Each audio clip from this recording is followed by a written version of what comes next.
What is going on, Sabres fans? Welcome to another episode of Sabres Spotlight podcast with your host, Matt and Ryan. Ryan, what's going on?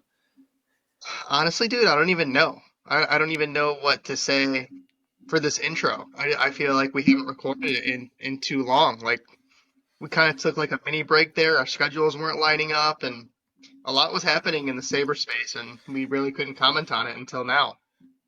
What's up with you?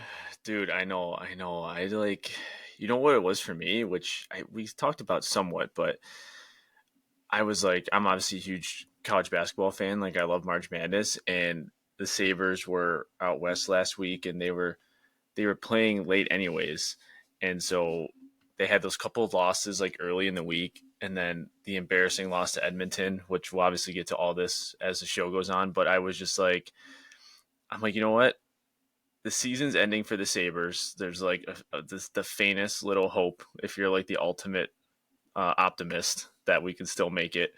And I'm like, you know what? I don't want to react too negatively and emotionally to what's going on in the Saberhood right now. And basketball was on, so I'm like, you know what? Part of me was just like, I don't want to.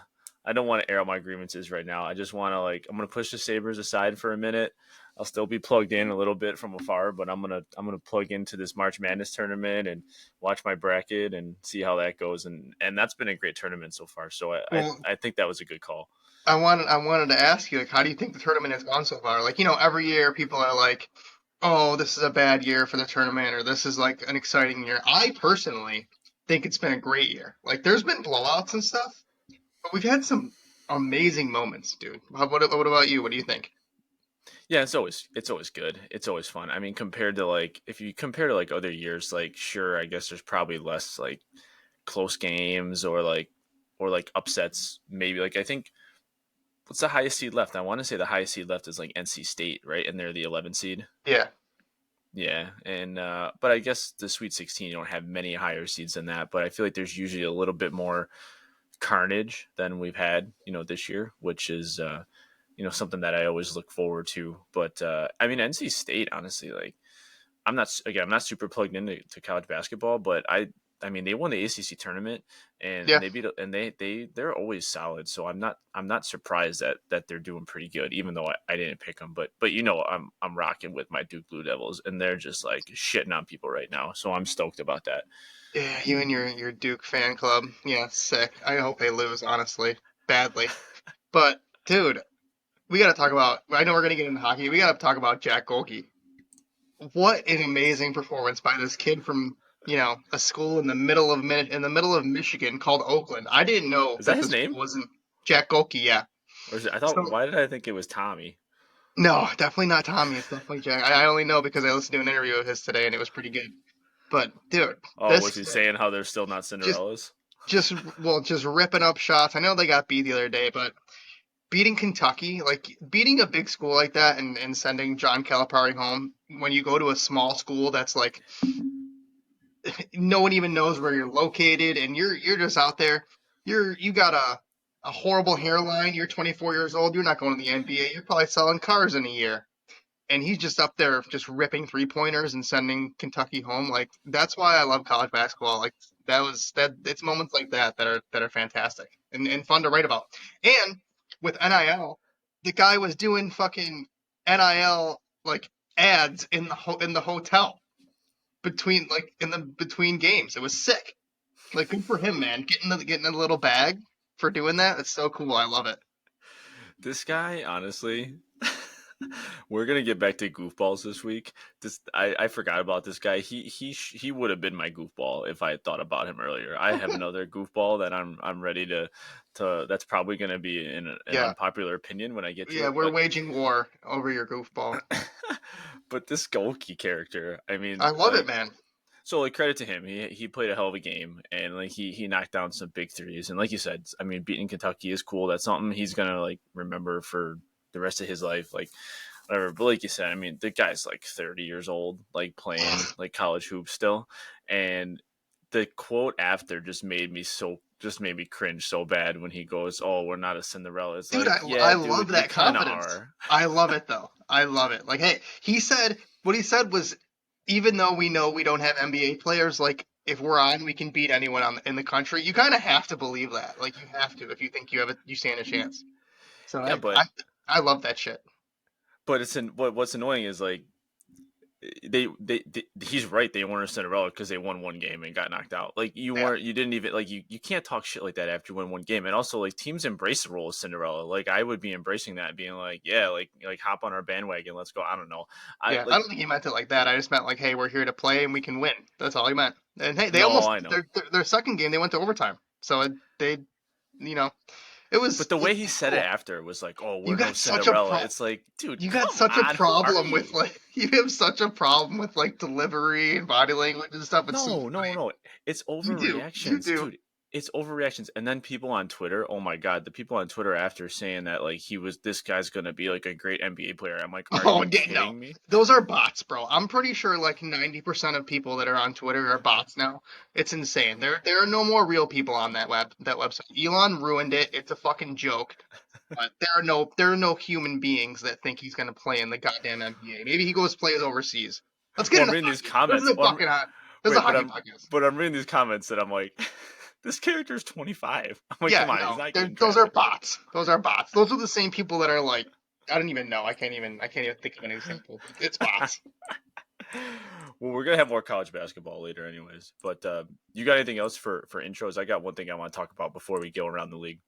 No, I'm pretty amped up now. Like this week has really sucked for the Sabres. Like we can talk about like we're gonna talk about it obviously, and I'm pretty sad that like this is how the season has gone, and I'm kind of like really in my feels lately, like retrospectively thinking about like what could have went differently or what could have went this way or that way, and no, I'm ready to let it all out because I'm just upset. Like we're gonna watch the last 10 games, and even though they kind of mean nothing to me, like or the standings, it just shouldn't have gone this way. But we'll see. What about you?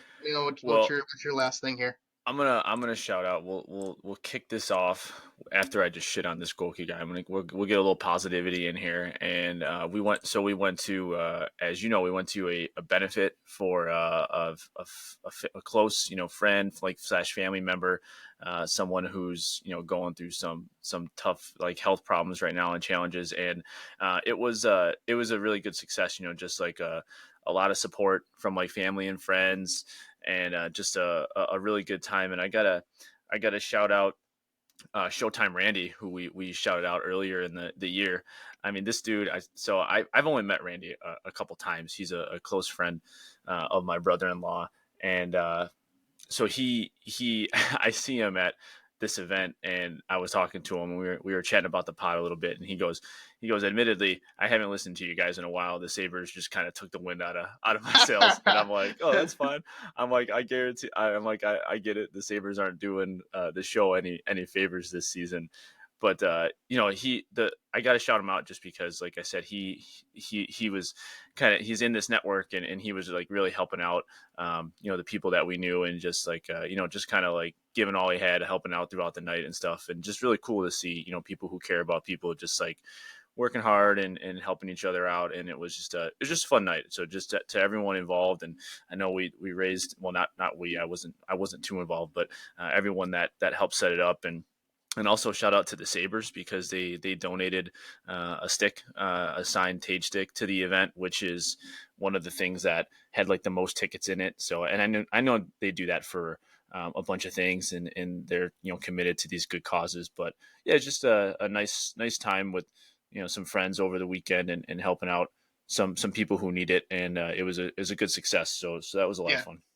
yeah. Did I wish I could have been there? Like I got stuck at work, and it's like whatever. But we supported by buying tickets, and it's we were there in spirit. But it sounded like the event went off really nice, and I'm glad that Yeah, people are getting the support that they deserved and they're loved, and things will be good. Things will be good. I feel it in my bones. yeah, everyone's there for each other, which is good. It's something to be reminded about nowadays when it's so easy to be negative and feel trapped and alone and all that stuff. So Yeah. just good to know you got people to And lean you know on what? and And tell stuff your like loved ones I love you, because you know what, bud? I love you. that. I love you too, bud. All right, so we're with that. We're gonna go around the league to someone else we love, kind of an ex Saber and Sam Reinhart getting his 50th goal of the season, and I mean this has gotta be because he grew up rich, right? And he had Oh a my bunch of God, other. we're going there already.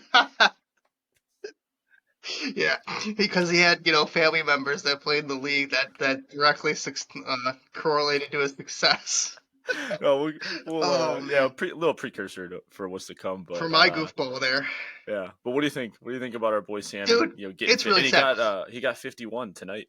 Dude, thinking about it is wild because when he was a prospect, he was a passer. Like that was his calling card. He was not much of a scorer, an elite like thinker of the game. Like everyone that talked about him in the draft was like he is going to be the ideal like number two center. He might not be like the best shooter or the most physical or the fastest, but he's gonna outthink you and he's gonna be in the best spots on the ice.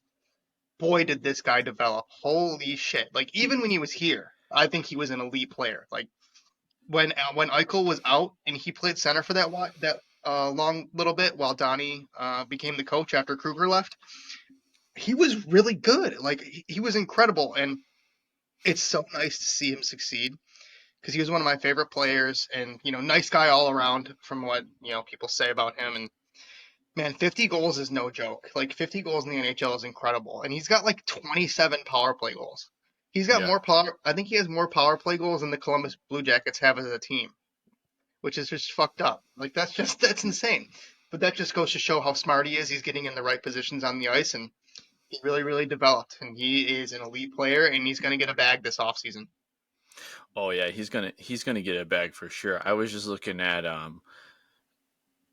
his seasons with the Sabres and point totals he was putting up and he was always pretty good, but as far as like goals go, so I'll start in 2015 because he played his rookie season he played 9 games. That was probably Yeah, just the burning he year, I'm wasn't ready. assuming, Yeah, he type thing. wasn't. He wasn't Yeah. ready. If that was even a thing back then, I don't know, but Yeah, it was. so okay, yeah. So 2015, 2016 was like his first full season, 23 goals that year, and then 17, 25, 22, 22, and 25. Yeah, so So he's always been like like between a 20-25 goal scorer. yeah, and then with Florida 33, 31, and then the explosion this year for the 50. But I mean, again, consistent. I mean, he's been someone who's always kind of consistently found the net, not necessarily to this degree, but I mean, couldn't have picked a better time to go off and do it, I know. when he's going to go and get paid. But Like it's funny because someone is going to sign him next year to he's probably going to get an 8-year deal somewhere. Maybe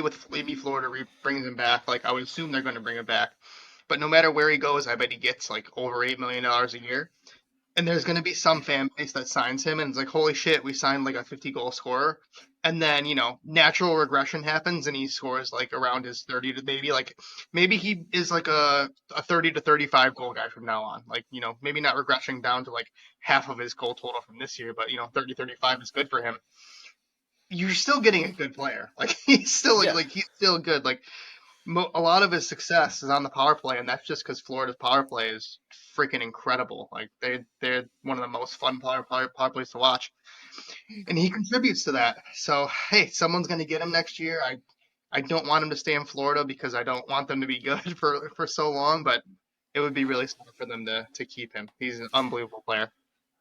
yeah. I always liked Reinhardt, even when he was here. It was a tough split, with the Sabres, like Oh, a lot of people back then. But I want to I want to kind of bring up what Friedman said on 32 Thoughts, and just because I thought it was such like really good analysis, and as soon as he said it, I was like, oh, this makes a lot of sense. I don't know if you heard, but he was talking about Reinhardt and he was saying how when you go from talking about the big contracts and all that stuff, he's like when you go from a situation in Buffalo that wasn't the best to being put in Florida, he kind of understands how important like a good situation is. So as much as like he wants to, of course, get the bag like everyone does, he might be one of these guys that's maybe more willing to take a little bit less, or just really kind of think a little bit deeper about like where he wants to go, because he understands how important it is to be in the right situation. He's surrounded by the right players, and if that's something he needs to maybe produce at this higher clip, right, to just have a little bit more around him, then that's good, because like you said, the more money you make, obviously the more pressure there is. So if he goes to some shit team and you don't have the talent around you, I don't care how much talent you have. Like, to some degree, I mean, you need, it's like the whole Krebs debate, like, okay, well, he's not on lines with shooters, so I think he's obviously gonna take time and think about things, and I know he'll make the right call, and but I'm happy for him. I always like Reinhardt, and it's good to see him having success. So I love how Sabres trauma is used as like a, well, I know what that shit is like, and I don't want to do it again, so gotta pick my spot better. dude, I know, dude. That's sad. I know it sucks. It sucks because you ideally you just like all these people to be coming here. Yeah, it's just totally opposite of the Bills. Where like literally, what's the big thing with the Bills? Like, oh, people come here to be the best versions of themselves. It's like people kind of come to Buffalo to be like the worst versions of themselves, and then go on and do better things. But Yep. oh, that is so tough. That is so tough. But all right, and then we'll get into what do you want to get into wild card here? Yeah, just because I want to see what the scores were. Dude, so the Sabres are out. I mean, for all intents and purposes, the Sabres are out of the playoffs, but I want to see. So the Washington Capitals and Detroit Red Wings played in a massive game, and that ended 4-3 for the Capitals in overtime. So huge Okay, win for the so Capitals. I mean, they seriously, right man. now, man, I think they're the team that gets in. I think they're the team that gets that final wild card spot. They have a game in hand on Detroit. They just beat them. They're 2 points up. Their schedule's really fucking hard. Their schedule is tough, but I think they're the team that gets in. Oh, man, and the What do you think Golden Knights about the are, Devils, dude? The Devils just beat the Maple Leafs tonight. I mean, it gets them to 76. yeah, That's five back. It's just hard to make up ground with only with 10 that left in the game, they'll season. have with the game being over, they're gonna have 73 games played, so they're gonna be 2 games behind. That's the Hmm. thing. Yeah, Their math is terrible. yeah, yeah, yeah. Oh, yeah. I mean, we really shouldn't call it a Western Conference race. It's more like a Western or an Eastern Conference. I mean, an Eastern Conference race. It's more of an Eastern Conference pillow fight, if you ask me. It totally is. It totally is. But I mean, the math for the Sabers obviously isn't good. I mean, if you're thinking realistically, like the long shot, this is the Sabers. This is the reality of being a Sabers fan every year. You just kind of think like, until you're Oh my mathematically God. eliminated, like what do we actually have to do? And realistically, they have to win the last 10 games of the season. Did you just hear what I just did? Did you hear that? Did you hit your mic? Yeah, I fucking knocked it down. It like went all over my keyboard. Oh my God. I'm sorry for the listeners. Holy fuck. That was crazy. But yeah, I But mean, I don't even know if that would do it. I mean, if the Sabres win 10 games, which is, again, a I long, mean, long, this is long you're talking shot. about. Someone posted in a Discord today, the Sabres win all 10 games. I'm like, and I replied, this is the team that can't even win 4 games in a row, and you're talking Yeah. them winning 10 games in a row. But go on, go on. Well, I was saying earlier, you were like, oh, why is Levi still up here? And I was like, just like last year, he's coming up to get hot at the end of the year. They're going to win. Although that's not what they need. Like, UPL's been fine, so they don't really need the goaltending. But, I mean, theoretically, if you win 10 games in a row, which sounds so asinine to even say, you get to you get to 93. Um, right now, the last wild card spot is 81. So that means, With how and many games do the that's Capitals have left? with Washington having 11 left. So that's a total of 22 points. So they could max out at 103. Yeah, they So won't. they could really realistically go like the Caps could go like 500 from here on out, and they're still going to be over. As Tampa Bay is pretty much locked up a spot, so it's really just that last spot up for grabs. Islanders are kind of slowing down a little bit. So I honestly, I mean, unless you think anything different, I think it's pretty much I think at this point it's a two-team race between Washington and Detroit. That's it. I agree. Well, okay, here's where it gets interesting for me because the Flyers have 82 points and they have Right. 73 games played. So theoretically, the Flyers could Right. drop out of the third place in the Metro. That gets taken up by Washington, and if the Flyers drop out even farther, then Detroit gets in. So it's really a Yeah, three-team but race for two But spots. Philly's still ahead of Detroit right now. So it's those Right. three teams. Yeah. Right. So it's a three-team race for two spots. I mean, the Islanders, they fell off. The Devils aren't close. Hmm. Us in Pittsburgh, they're not. It's over for those franchises. Yeah. But man, someone's getting in, and I think someone's getting slapped around in the first round. One of those teams is getting slapped around in the first round for like a 4-1 series loss. I know.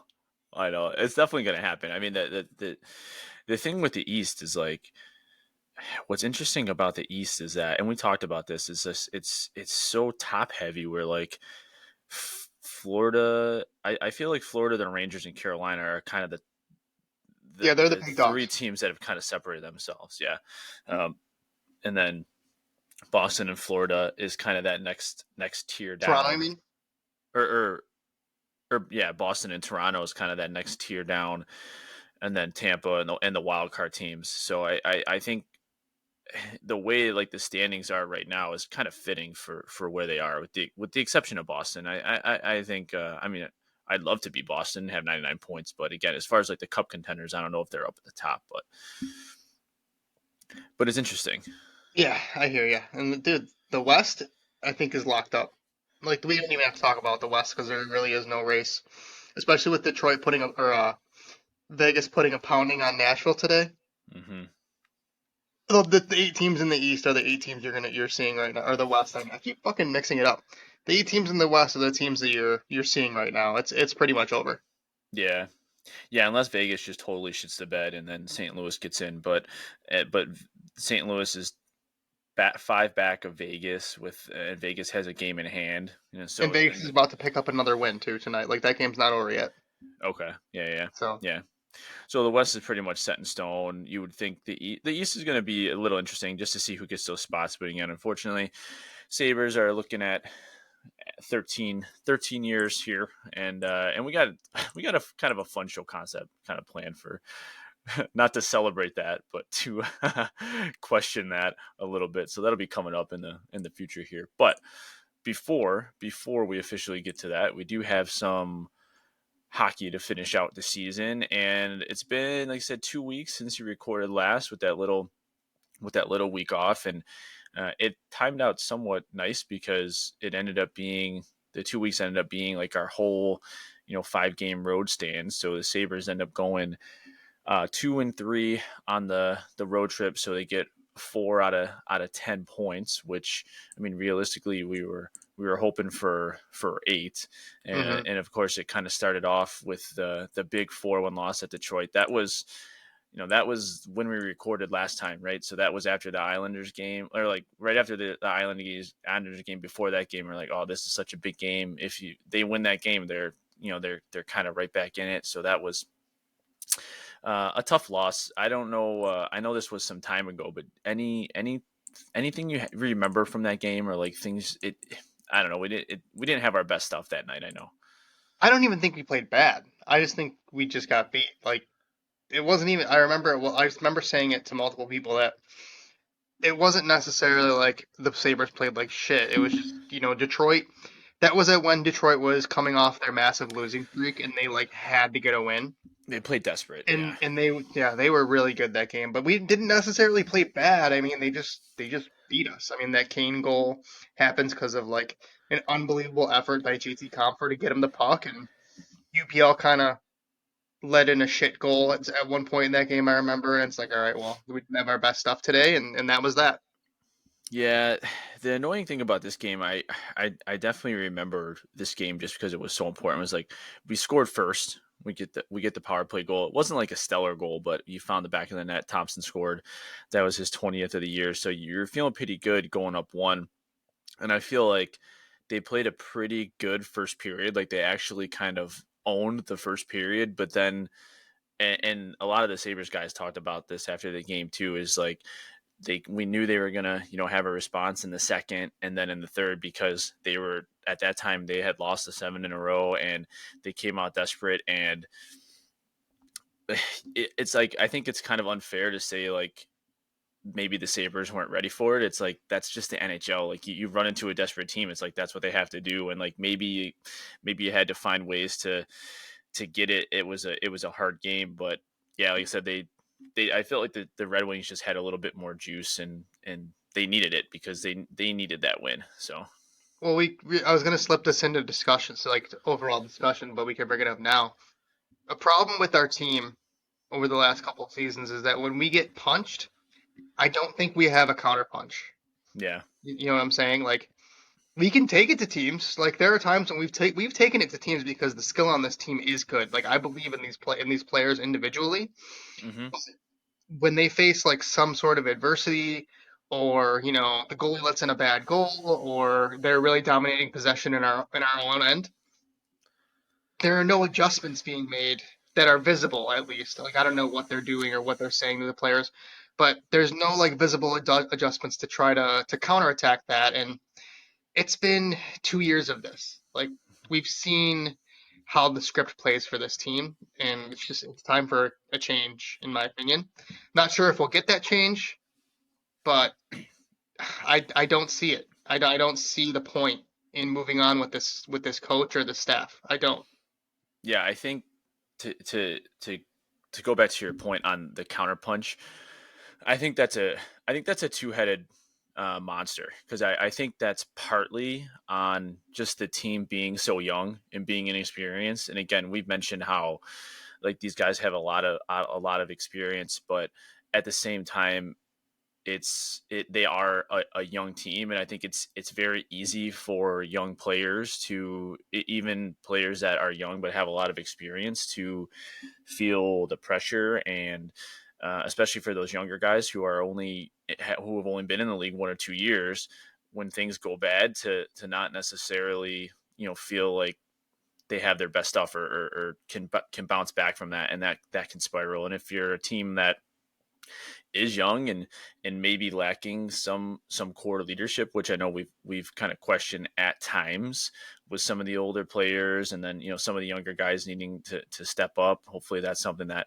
progresses. I think it's a mixture of that, just the team being young, and then also the inexperienced coaching staff. Like, there's nothing that I'm no hockey expert, of course, but there's nothing that I'm like seeing in game that's like these great game plan changes or whatnot. It's kind of just like it seems like the message is just like we got to just play our game, we got to just play our game, got to find our game. And it's like, well, every game is going to be a different experience, and when you get hit with that punch, like what are you responding to that? Like what adjustments are you making?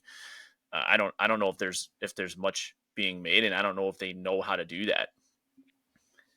Don has two counter punches in his locker. He's got two moves he can make, and this kind of really hasn't happened as much since Bowen Byram came back. But his two moves are putting Power and Darlene together, which you can do that at points because they're both so good, and if we need offense, they're both elite like offensive drivers. His second counterpunch is if Skinner doesn't start out with Tuck and Thompson, he'll put them together. Even a Jeff Skinner that's having a terrible season, down year, like he was due for a down year, like that's his only move. Like that's your only move is to do that. Like this has been 2 seasons of, maybe I'll flip one guy up here and flip one defender for a shift or two. Like, Yeah, dude, you gotta have more than that. Like you just that's not enough. yeah, You're yeah, going. He goes back. Don goes back to things that worked like in the past that don't necessarily work anymore. Like how many times did we have to see Darlene Yogi Haru like this year to know that like it's or Darlene Samuelson, I mean, this year to know that hmm, hey, like this isn't working. Like why are we just going to this because it's familiar? Like you yeah, can't just do that.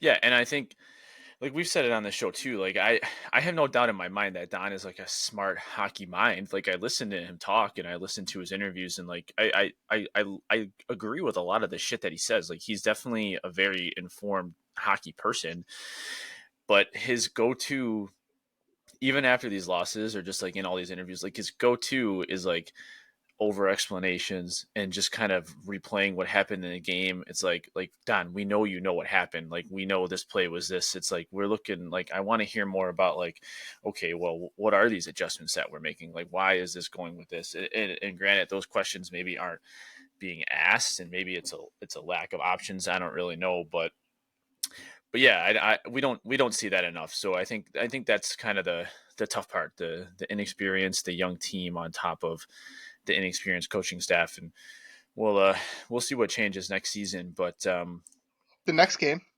yeah, next game was a good game. I didn't watch any of this because this was a late game, but this was the Jeff Skinner hat trick game. If he's scoring, he's helping. If he's not, he's not.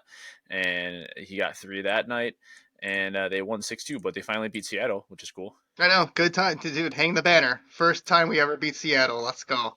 But I will say, like honestly, not much to take away from this game besides Skinner had those 3 goals, and the top line was insane this game. Even from like the first shift, like they get scored on and then they score immediately. Like they Thompson and Tuck, that was the best combined game from those two in a long time. Like they were really really good. So Yeah, it was a fun game for those two just to see like that. Hey, like they still got this in here in their locker somewhere. Like they could pull out that magic, but it yeah. was fun. Finally to beat Seattle. You know what this game was. This game was we just lost to Detroit, but we're gonna keep you hanging around for a little bit more, and we're gonna get this 6-2 win, and we're gonna keep your hopes. Yeah, yeah, it We're gonna was. keep your hopes alive for a little bit. And then after that, it's the 3-2 loss at Vancouver, and then the 8-3 loss to Edmonton. And then after that, we kind of realized, okay, hey, things are looking really bleak here now. But you get the big win in Seattle, and then the loss in Vancouver where Levi plays because that was a back to back with Dude, Seattle. So I Levi feel gets bad his for game. Eric Comrie. I do. I feel bad for the guy. I okay. I think he's unplayable. Like you can't play this guy. You can't. Like maybe you No, can now because you're up. Maybe you can play the guy now because you're out of it. But to call up Levi and have him play because it was an important game. My God, man. Like, can we please just get a viable backup goalie in the offseason? Because we can't be doing this stuff. Like no real organization pulls up their goalie to play one game. I mean, I guess he's playing two. I guess Levi's gonna play against New Jersey on Friday, which I think is fucking insane and stupid. But all I got to say about this game is Levi was really good, and besides he let in a the fucking terrible rebounds. goal. Yeah, besides the rebounds and the horrible goal he let up in the beginning, he was actually not bad. He made a couple 10 bell saves and I just poor Eric Comrie. I really just feel bad for the guy. Like on a human level, I feel bad for him.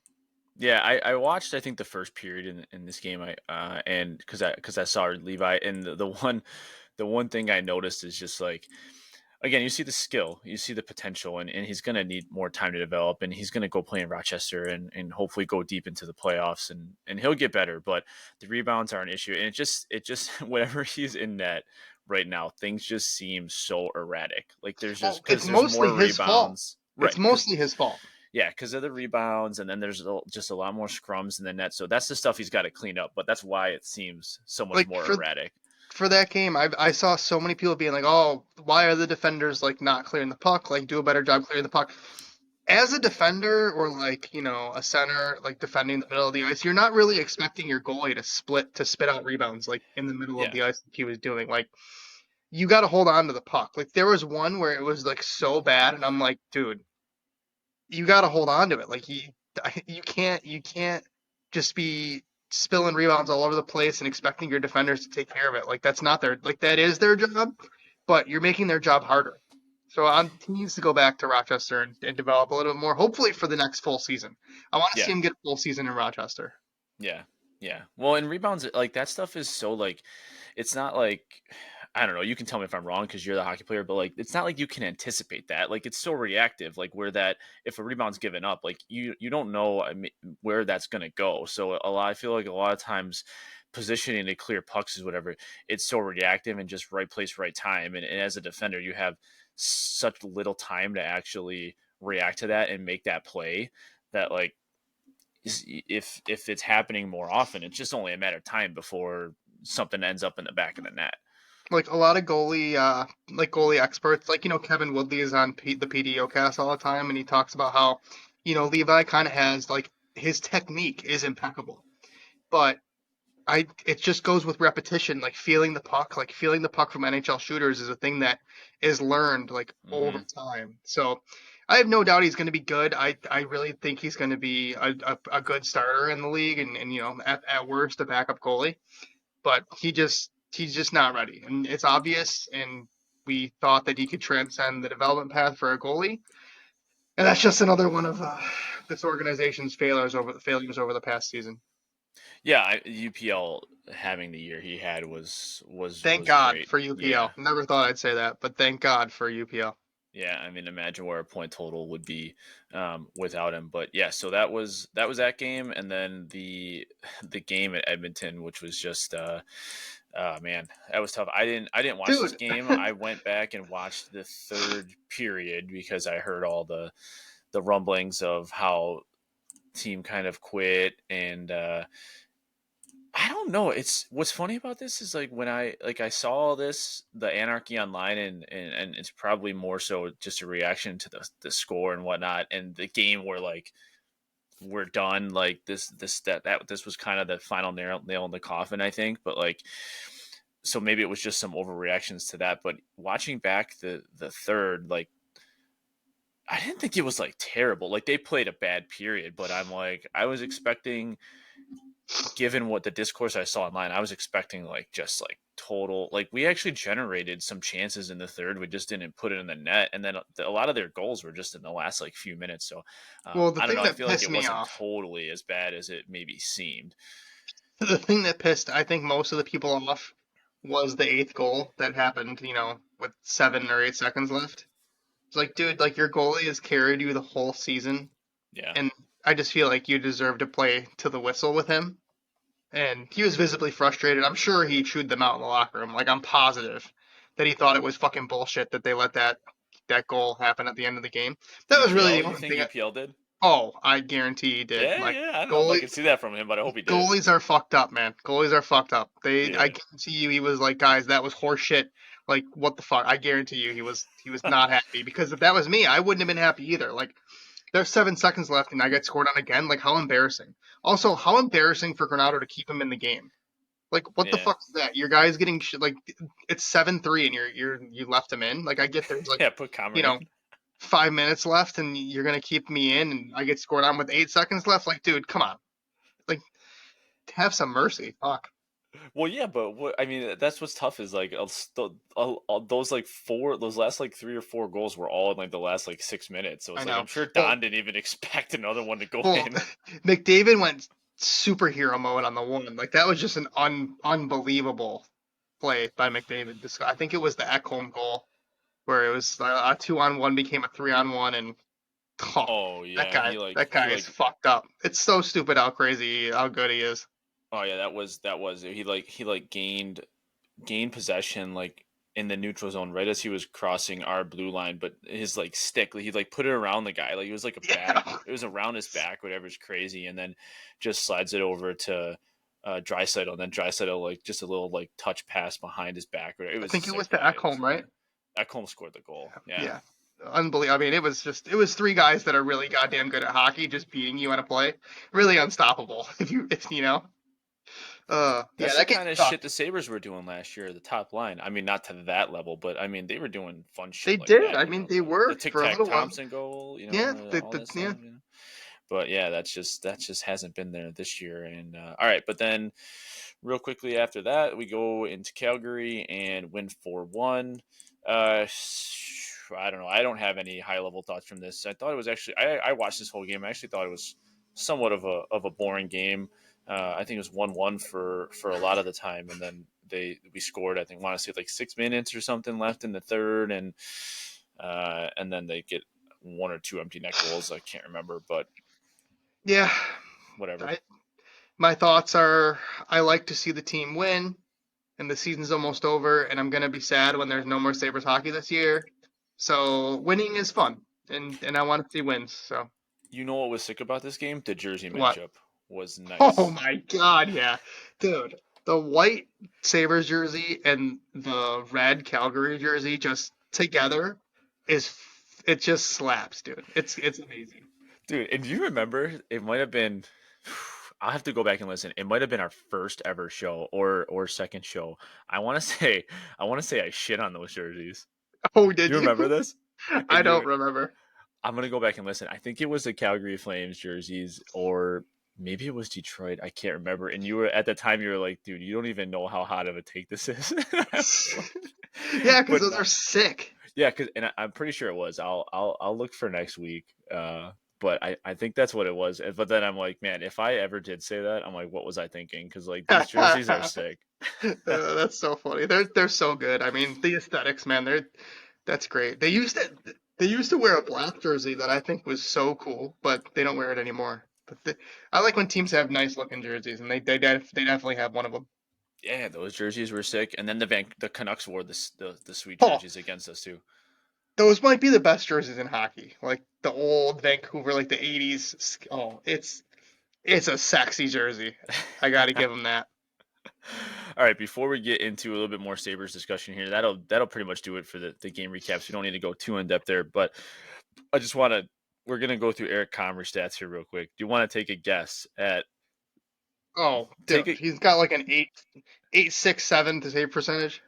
Dude, that's pretty damn close. I Is 864, Oh man, wow, that was even worse. Jesus fuck.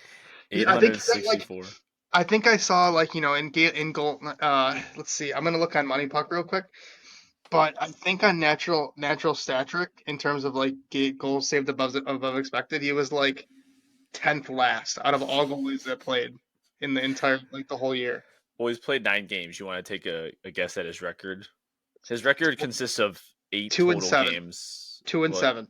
1-7. There must have Oh been a my poll God. in there. Is that how would that Oh make yeah, sense? yeah, yeah. He gets credit for the loss. No, no. Well, that doesn't make sense though, because if he started 9 games, but he's 1-7, where's that absent game going to? Because if he He gets must pulled, have. he would get charged with the loss still, right? No, no, he wouldn't. So that means the UPL got pulled and he got put in. Oh, I see. I see. Okay. Yeah, the goalie. It's unfair to the goalie going in, but the goalie going in gets the loss or the win. Yeah. Okay. All right. Interesting. So that, but yeah, 1-7 this year God with a damn, that's with an eight insane. with an That's eight so six bad, four. dude. But dude, That's I mean, so bad. he's career 892. It's not like It's he's nothing special. I know. yeah yeah. But the year we got him, the year after we signed him, the year with Winnipeg, 21-22. That's when he had his good year. He had a 920 save Yeah, because percentage. fucking So Hellebuck played like 70 games. He barely had to yeah. play, and that team was good. Well, he played 16. So he played in 16 games. He was 10-5. He was 10-5-1 with a Yeah. 920.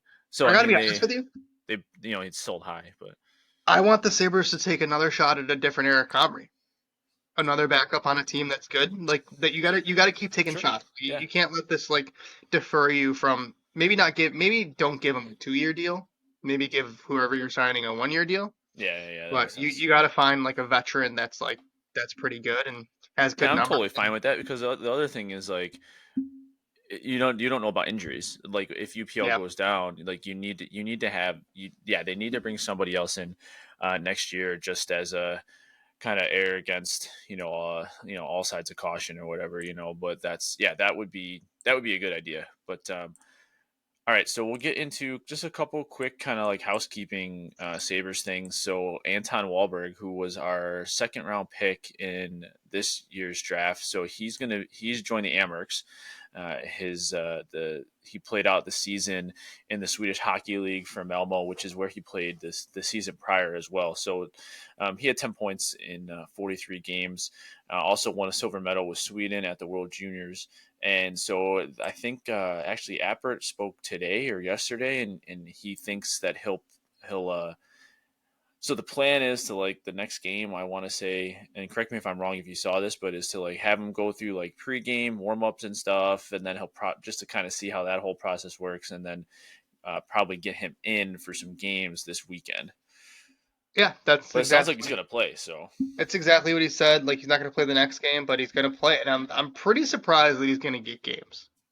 Like I really didn't think he was gonna get any games. I thought he would just like be here for the ride for the rest of the year, and kind of learn the pro game over in North America and get ready for next year. But if he plays, he plays. Hey, I'm pretty excited to see it. I like seeing our young players in our lineups, and hopefully he does well and it carves out a little role for their playoff run. That'd be fun.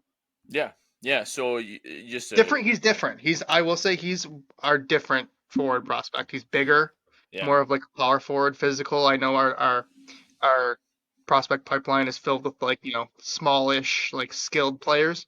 He Hmm. just provides something a little different. And that's fun to see. Yeah, I'm excited to watch him. So Amerks, just looking at their schedule real quick. So they play tomorrow, and so that'll probably be the game where he does just some more of the warm up stuff, and then they'll play in Cleveland on Saturday. So Okay. and that's at 3:15, an afternoon game. So that's the game I would expect him to be in. But this is a kind of a crucial little stretch here actually for the Amerks. I'm just going to do this real quick while we're here. So the Amerks are in third. They've moved up a little bit because they've been playing some good hockey, and they're currently behind the Syracuse Crunch by 7 points for first. And then the Cleveland Monsters 5 points for second. They've all played the same amount of games, and so they'll be playing on well, they play Syracuse, the Crunch tomorrow, and then they play the Cleveland Monsters on Saturday this upcoming week and Wednesday the next week. So the next three games will be kind of like pivotal games for the Amherst to see if they can challenge for the top spot. That'd be kind of cool. Yeah, I mean, hey, it would be really nice if they could get into that second spot and avoid the little best of three that the AHL playoffs has. Like that So would two would be, give them a bye. yeah, two would give them a bye, and if they finish in third, then they play a little best of three. That'd be cool if they could slip in there and take over that second spot. So yeah, these two games are pivotal. What are the teams looking like behind them? I know it's really close, right? Yeah, so and I think we misspoke a few pods back. I want to say we were confused on if it was the top three teams or whatever, but we looked it Okay. up and top five teams, right, make it in the playoffs. But so if you look at the top five, so it's Syracuse, Cleveland, Rochester. Those are the top three, and then you got Toronto, the Marlies in fourth. They're 2 points behind the Amerks, but they do have a game in hand, and then the Laval Rocket in fifth, who are 3 points behind the Amerks, who the Amerks actually have a game in hand on them. So I think they're pretty comfortably in Yeah, that 3-4 that's good. spot, That's right good. They've been now. playing So good hockey, like you said. yeah, yeah.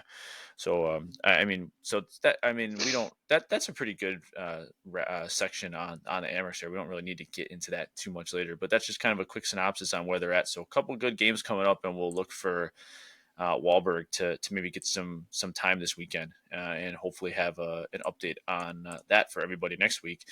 But the other big news that came out today was Jack Quinn returning to practice. So this was some exciting news, and there's reports that he could hopefully, from Donnie himself, that he could hopefully play tomorrow.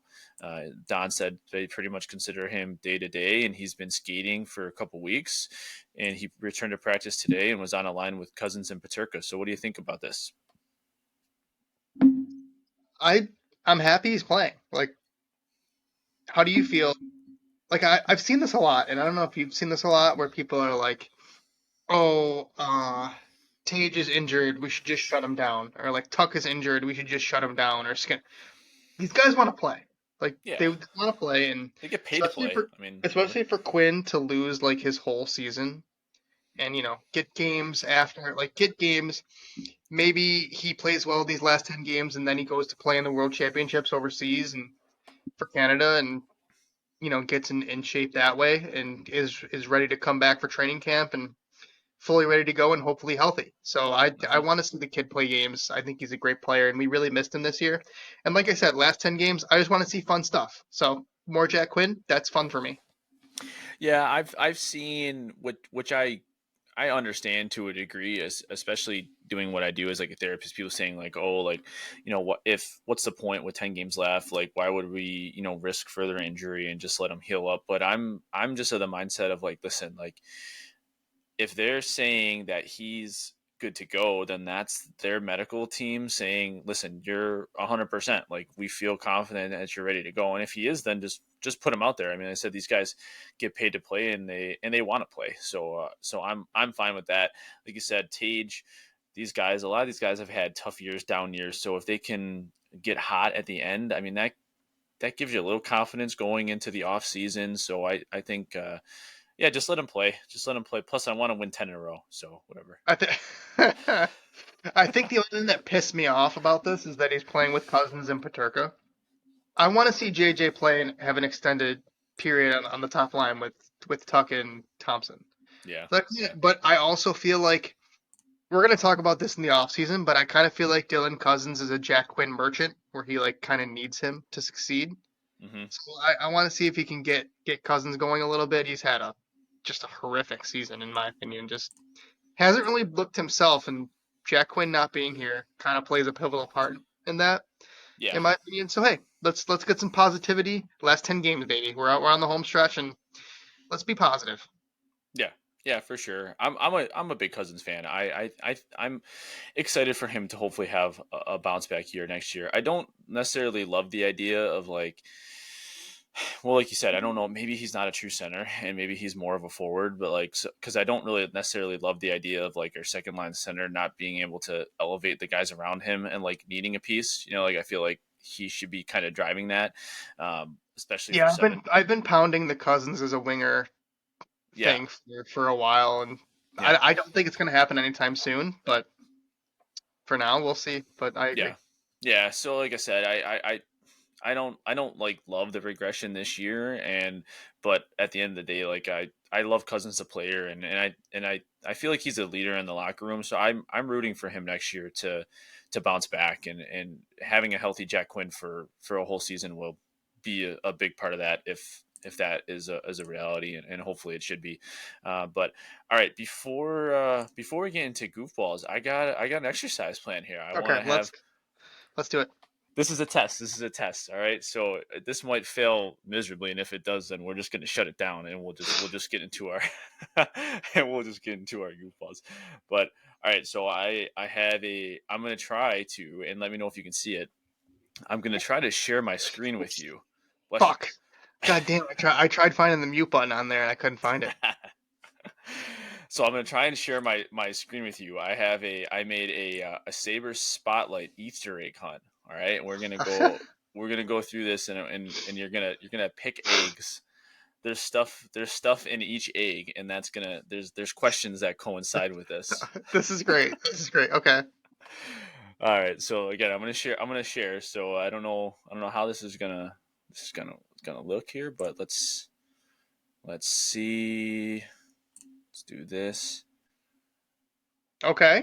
All right, you see Okay. this? You see Yeah, this I right see now? it. Wow, what a sick feature. I didn't know this was a thing.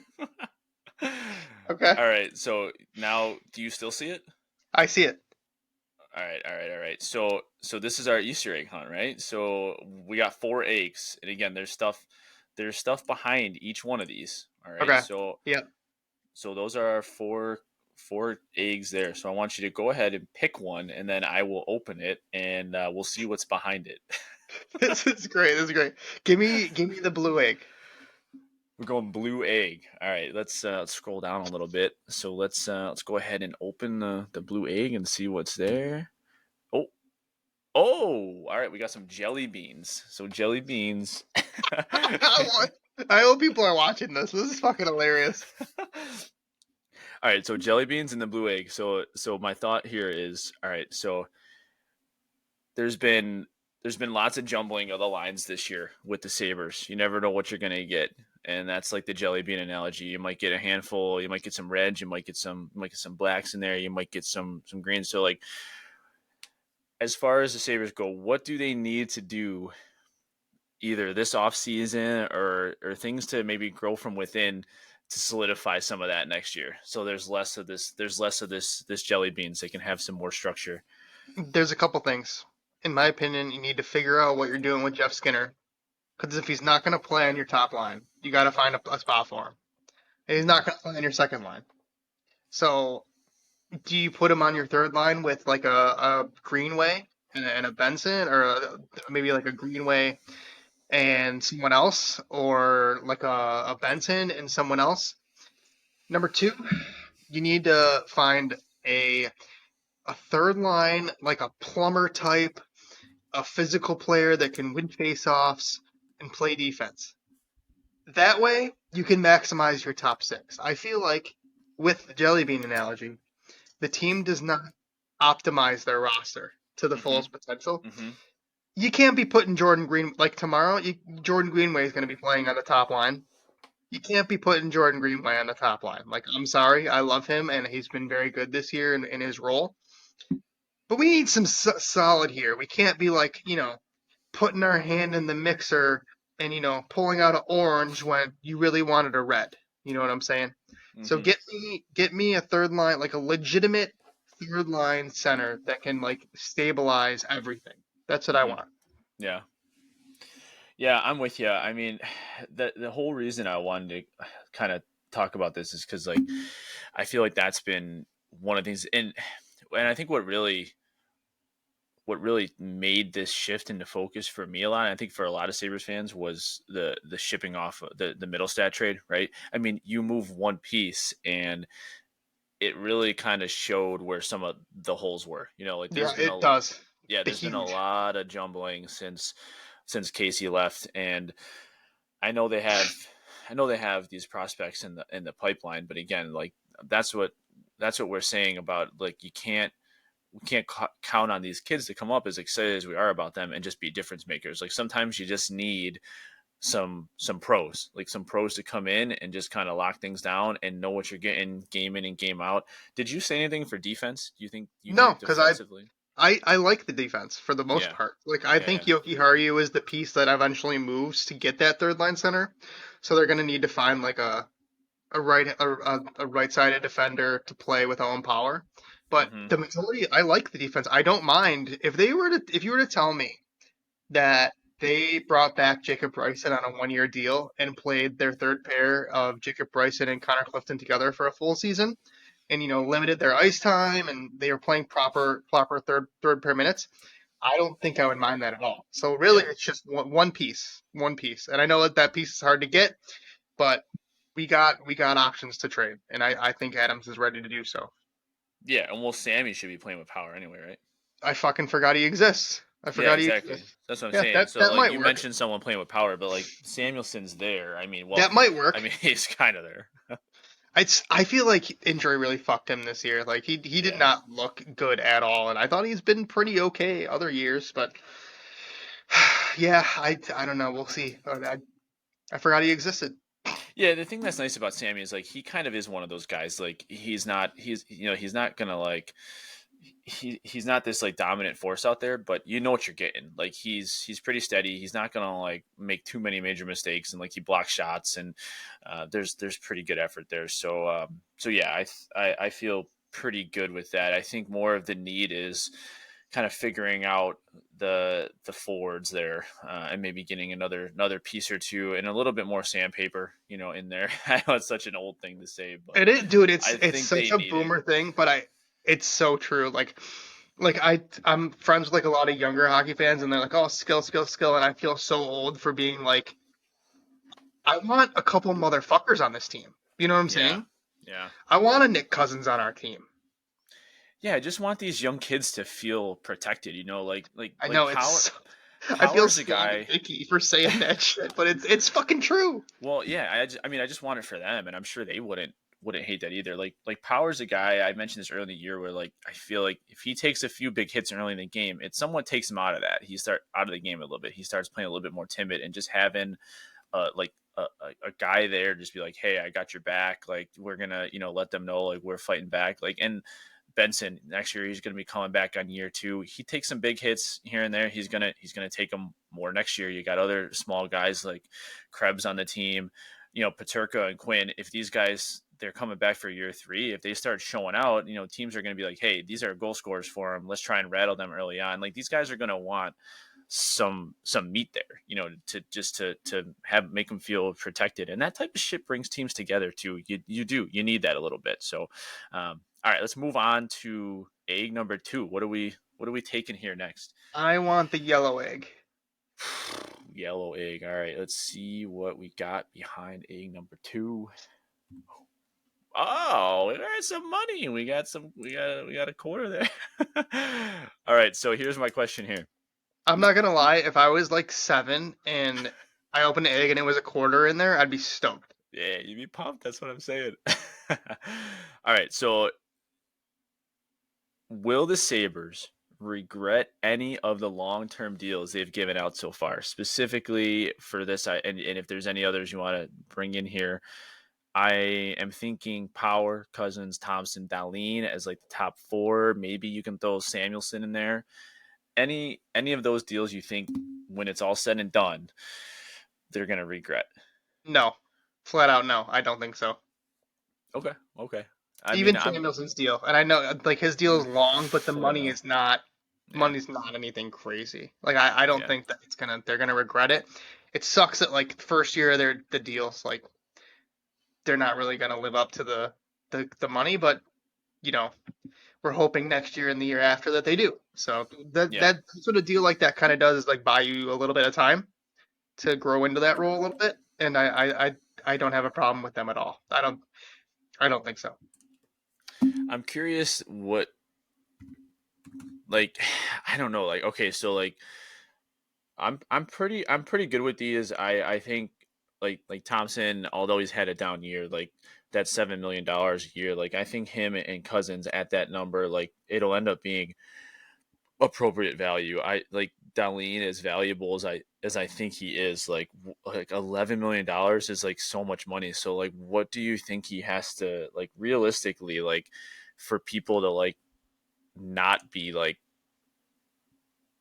pissed off about it or up in arms about it like this was too much like what do you think he's going to actually have to do production wise to like just a point per game player like it's probably going to have to be a little more than that, right? I don't know. No, I don't. Darlene, you're saying? Yeah, No, 11 mil.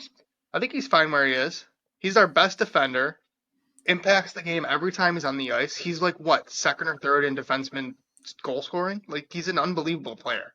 I think his contract is fine. Like it's acceptable. Or like, it's not like a steal or anything, but No, his no, deal no. his deal But you're would paying him. become You're paying him at his ceiling, yeah. right? So if you get anything less than that, like, I mean, he's contributing in other ways, I guess. But that's Part of the definitely reason a is ceiling deal. he was a Norris guy last year. Like he could have argued before he got injured at the end of the season and dropped off that he was in the top 3 of the Norris voting. Hmm. I really feel like if the power play comes back, his point totals will go up more, and that's kind of like really what is he doing on the power play? He's just like setting it up for your forwards, and the forwards weren't scoring, so I don't think that's really his fault that the point totals aren't they're where they should be. Yeah. Well, and yeah, I mean that's crap analysis, anyways. Like point totals are like guys Yeah, obviously mean so much more than that. And if he's and he's wearing your the captain. C, He's gonna be your captain. yeah, yeah, yeah. So there's value there for sure.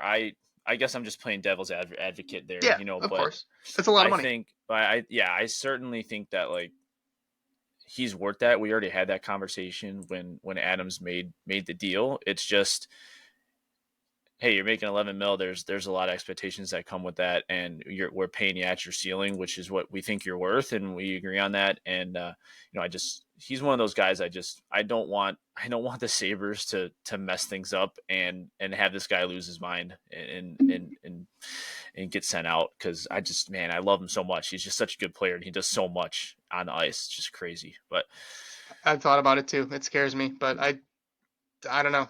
It's usually a bad omen when you get the C slapped on you as a Buffalo Sabre. I know. So then, Power, real quick, Power's money will kick in really next year. So next year is when he'll be 8.35 I a think year. next year, dude, I think Owen Power is going to be a fucking stud. Like undoubtedly like one of the very best puck movers in the league.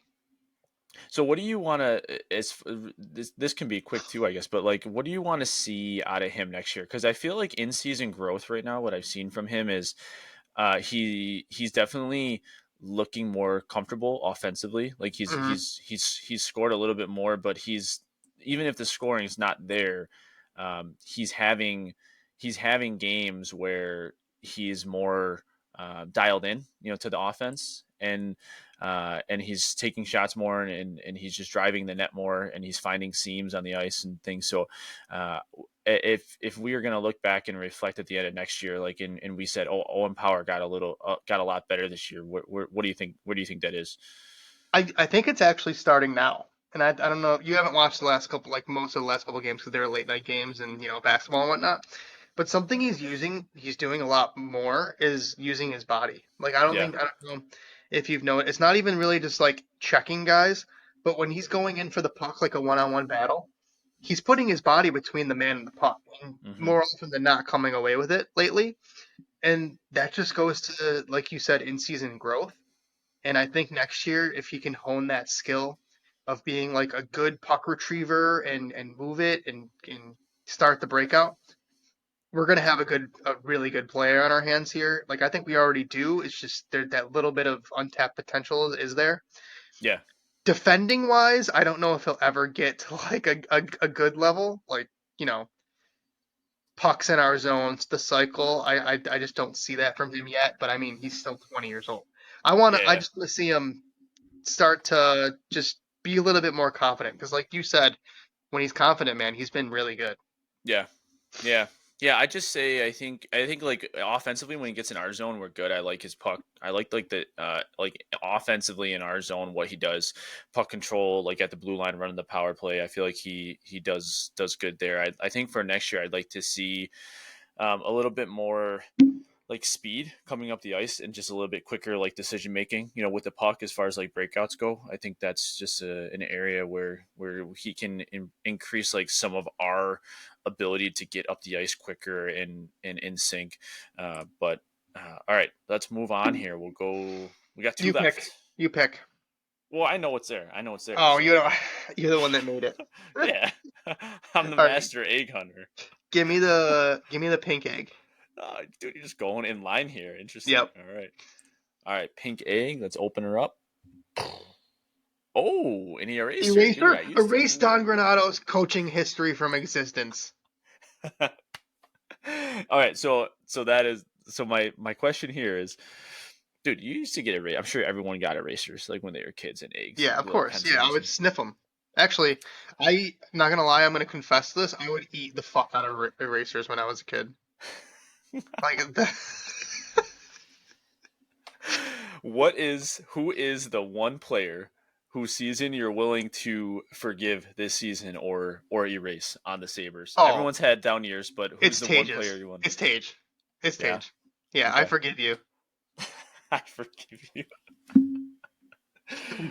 Why? I just think he's gonna be like, dude.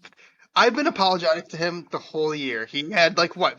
He's got like a fucking shoulder injury. He's got I think the coach said he's got a lower back injury. He broke his goddamn hand. Like, Yeah, dude. did you listen to Granato talk on GR today? No, I didn't this morning. What did he say? Yeah, so he basically said that they asked him about Tage, and they basically said that he's been dealing with a lot of stuff that people don't know about. Like Yeah, he's you kind of having like figured. It looks like it.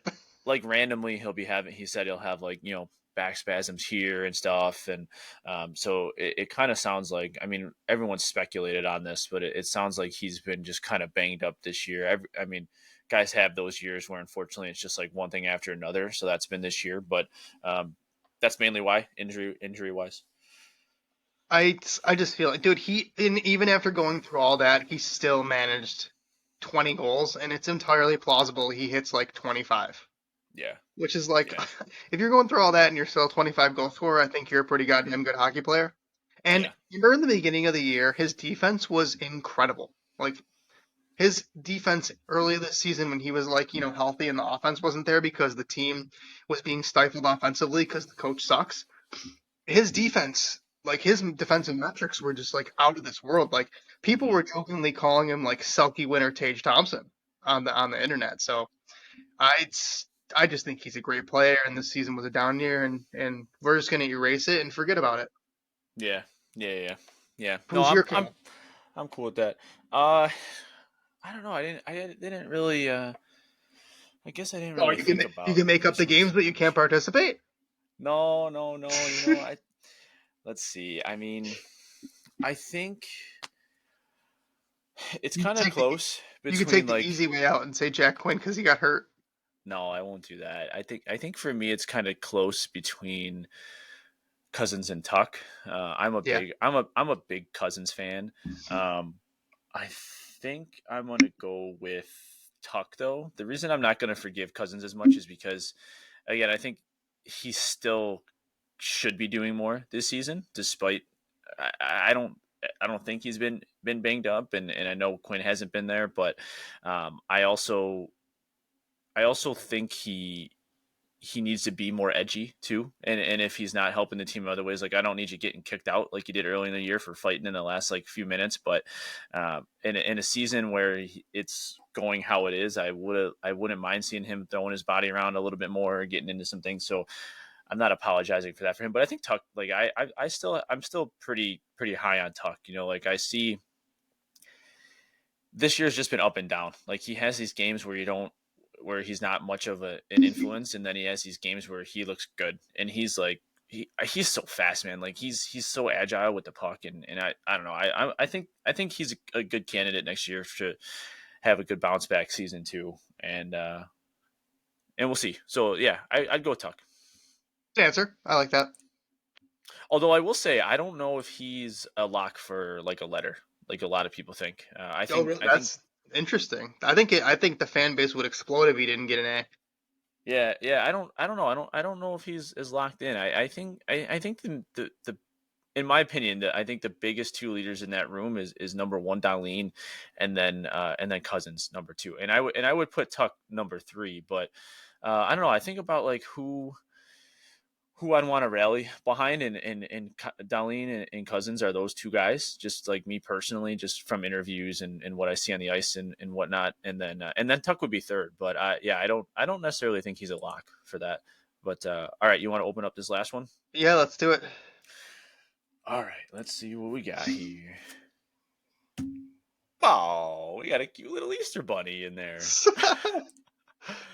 My question here: are the Sabres too soft?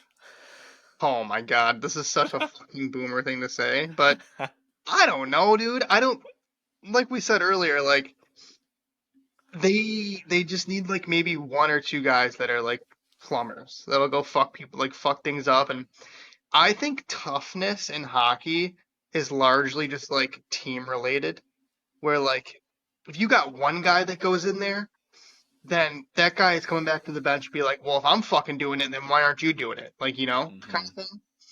Or like if your team is good, you're more willing to put your body and your life on the line for those guys.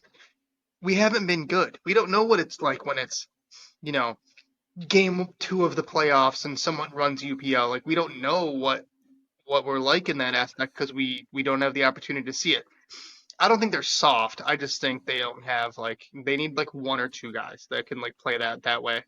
I'm not opposed to like a complete revamp of the fourth line to add those kind of guys and like set the tone a little bit.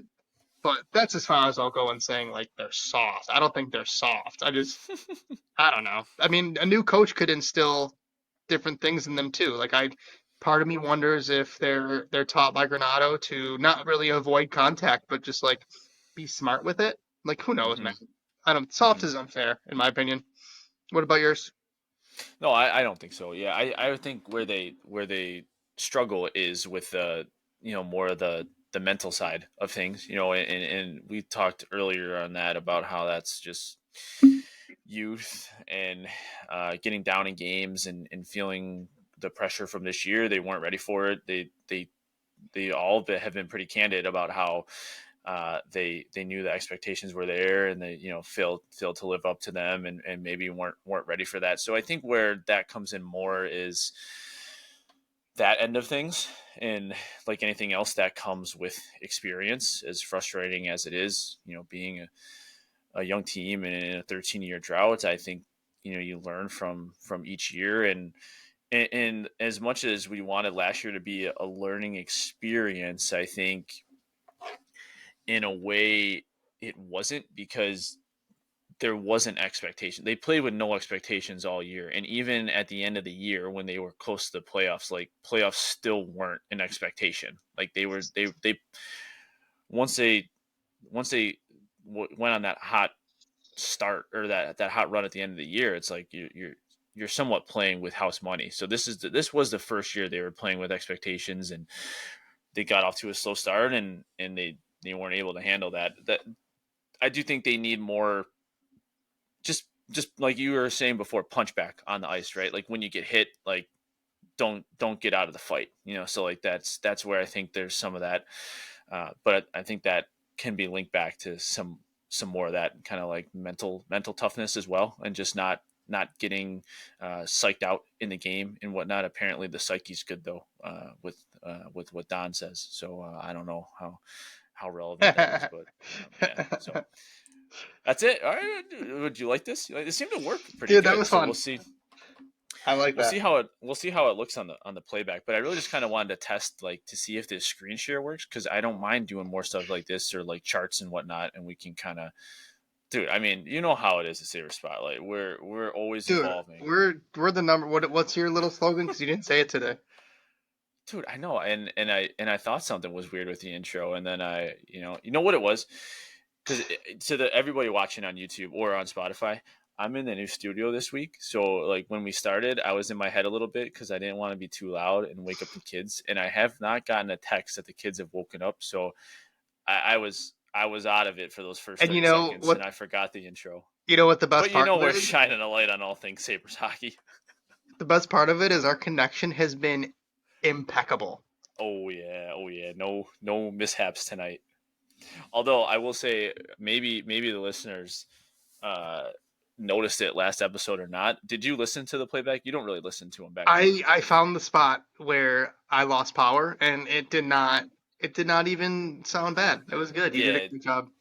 yeah. That edit job was flawless Literally last so good. Like we last. don't even need to hire a producer or anything. You're just a fucking beast. You know what's hilarious about that? So like like the guys I work with, they're not old, but they're older than me. So I call them old, and so they call me their tech guy, because whenever Yeah. they Oh need my stuff, they god. come, Yeah. and I'm like, and I always laugh because I'm like, guys, you do not know how bad I actually am with technology. I'm like, you guys are just even worse. You're just faking it till you make it, All right, so we will. Anything else before we go? dude. Before. We got to rip on some people here. All right, let's close out with the You go goofballs. You want? first, so I can get less mad.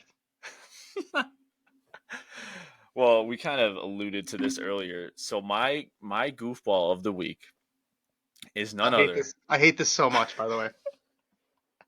is none other than Caitlin Clark from the Iowa Hawkeyes, right? I almost said Iowa State, but she's just a Hawkeye. Yeah. Dude, okay. No, I did this more so for the conversation, but I mean, I appreciate her talent, obviously, super talented, Yeah. but Unbelievable player. I just the issue I have is the the complaining. Like her like I'm a big body language guy. I'm a big body language guy. And like dude, she's like any like when it's not going good, you know it. And I hate that. Like I do not like I've played with a lot of guys like that growing up, and it's not good. It's not good for the team. And you could tell like at certain points where her teammates too are uncomfortable. It's like, dude, like to me, I get vibes that like when she's always looking to her dad, like in the audience, and like going to the fans. And as much as that's like a showman thing, I get it. Like it's like you're not like you're a team. It's like you're not above the team. Like I don't know. Stuff she does just kind of rubs me the wrong way. Where I'm like, nah, like you're not for me. I'm not down with it. You know what's Again. good? You know what's good about it though? It's so cool that we're having this conversation about a woman athlete. Like Yeah. this is great. Like we have conversations about villains in sports all the time. And if Caitlin Clark wants to be a villain athlete in the women's sports space, then I think that's incredible.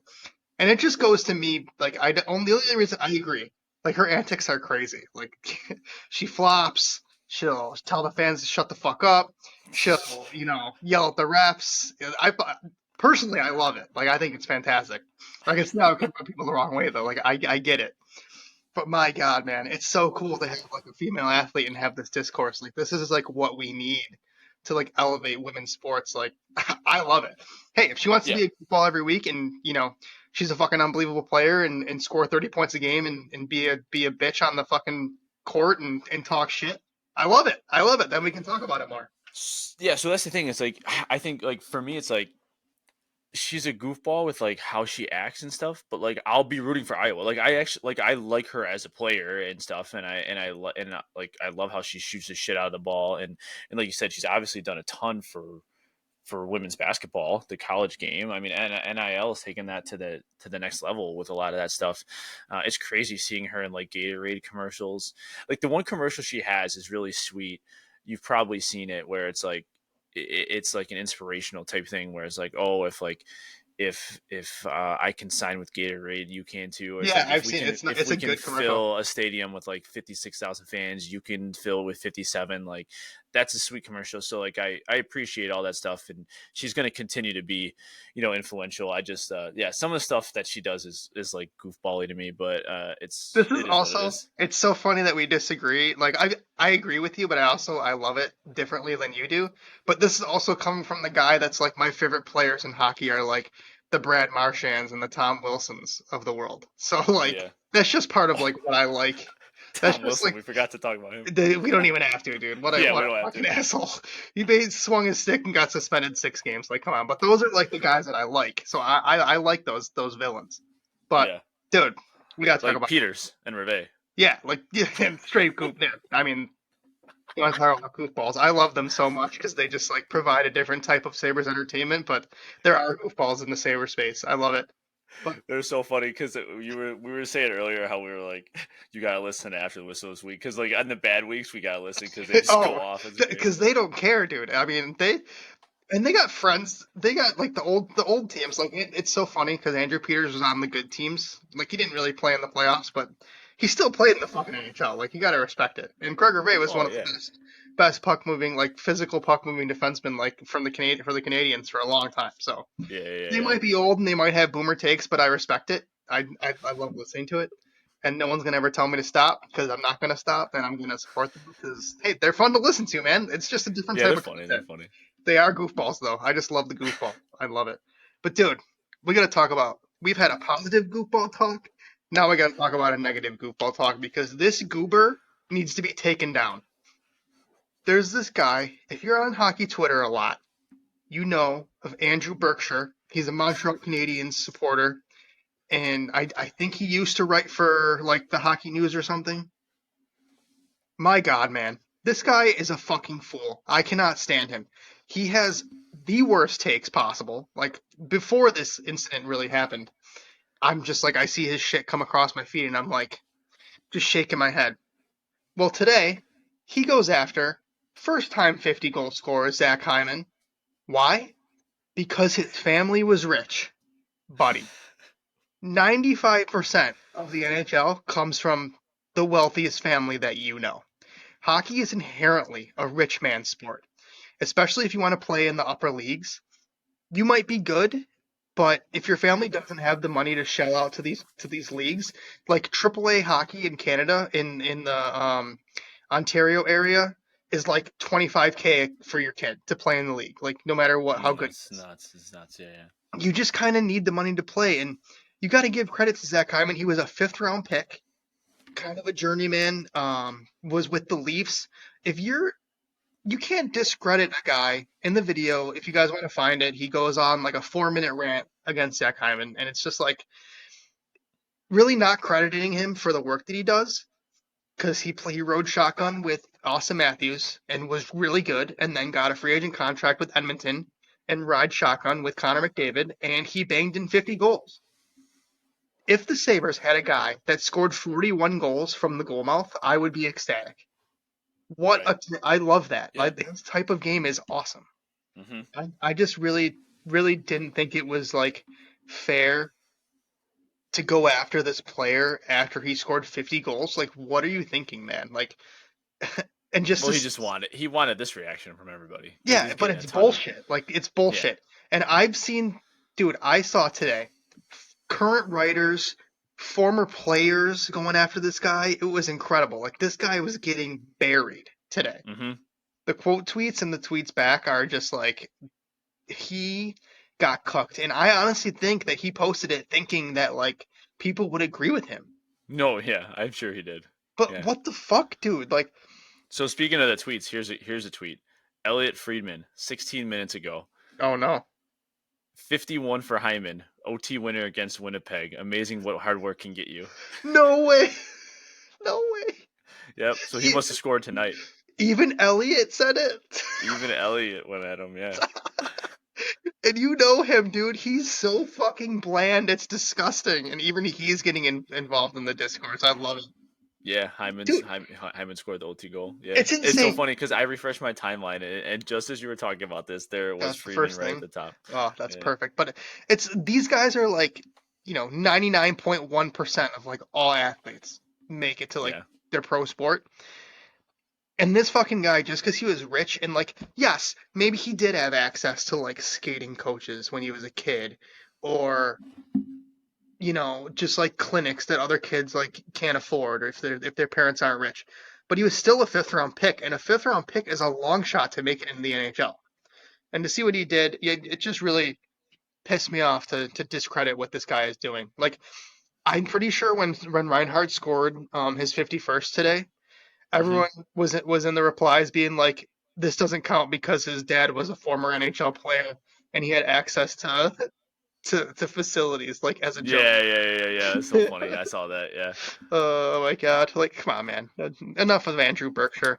He Well, Hyman's goal. I just watched Hyman's overtime winner today too, and it's like it was all him working hard. Like literally, like McDavid kind of like gives him the puck on the boards, and then he just like dives to the front of the net, shoots and shoots a backhand, gets his own rebound and puts in the net. Like that wasn't he didn't so he merge that scored at all the over so me. he scored at the crease again.